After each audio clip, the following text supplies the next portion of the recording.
anh thô vô anh chụp bạn mở bạn thôi thôi các bạn đem đam thôi để thô vô lại nhỉ anh thọ đó thọ đúng không đấm đi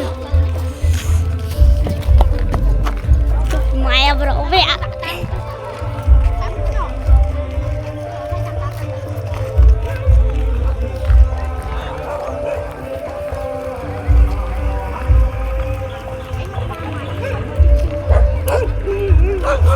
I can wait. I think sky come.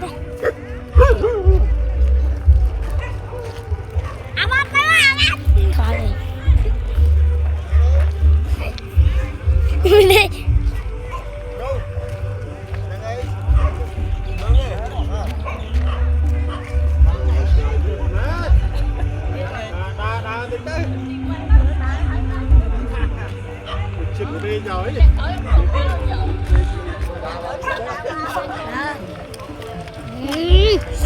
Cô anh ăn chung tao sao sao ấy